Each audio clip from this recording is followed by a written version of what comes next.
All right, here's the notable fantasy performances from Monday Night Football. Yeah, the big guy at the top, the birthday boy, Bijan Robinson, 39.9 points. The only player with over 20 in this one, and that's really the storyline here as the Rams lose a little bit of a surprising one against what's left of the Falcons here, Matthew Stafford, his MVP campaign is slowly fading away here.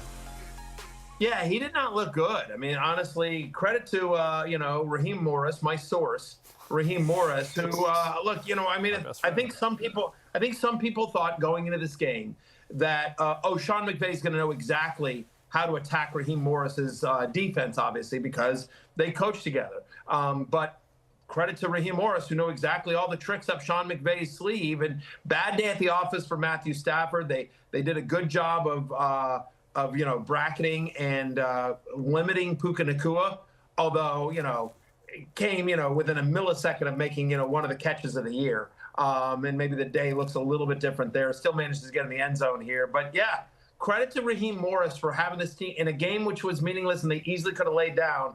They showed up, they played, and they won a game against a good Rams team. And just thinking about the playoffs,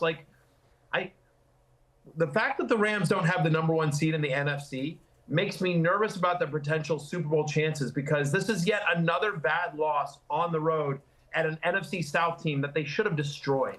The line was 7 going into this game, and we talked about this yesterday, and we like the idea that they would potentially they would cover this number. They would, and they just they lost to Carolina, they lost to Atlanta. So this is a bad one. But again, thank you to Birthday Bijan for understanding the assignment. Jay, the MVP race. Walk me through how this changes, what it changes, and how big the gap is now. I think people are struggling with Drake May's schedule versus Stafford hasn't had a lot of bad games this year, but this was obviously a stinker on a game they were 7-point favorites. Yeah, I think there's some push and pull factors. One, May has definitely had an easier schedule. At the same time, May doesn't have Puka Nacua, Devontae Adams, a better O-line, and Sean McVay. And I think what this does is it just highlights the fact that if you just look at the numbers, the things that voters typically value, the way we evaluate quarterbacks, things like QBR and passer rating and EPA per play and yards per attempt and completion percentage over expected, Drake May is number 1 in the entire league in all of those things.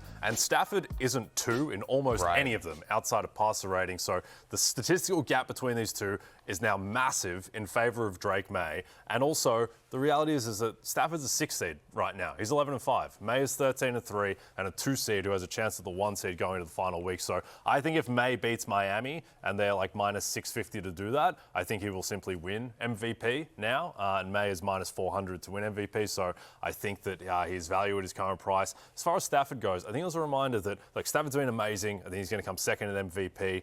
He loses 2 of his offensive linemen yet last night, and with Dotson and Alaric Jackson, and now he's going up against a super fast Atlanta defense, and it just seemed like he just got a little bit rattled. And no Devontae Adams again. Yeah.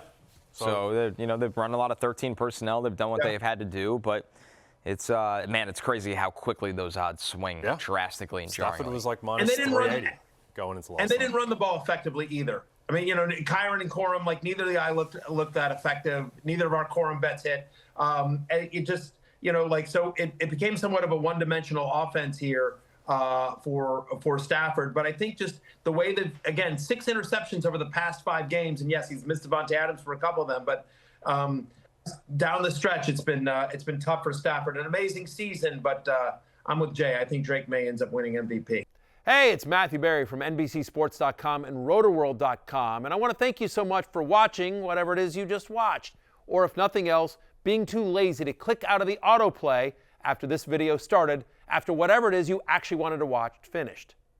But now that you're here, I'd like to take a moment here to ask you respectfully now, okay? I'm asking you respectfully to subscribe to the NFL on NBC YouTube channel.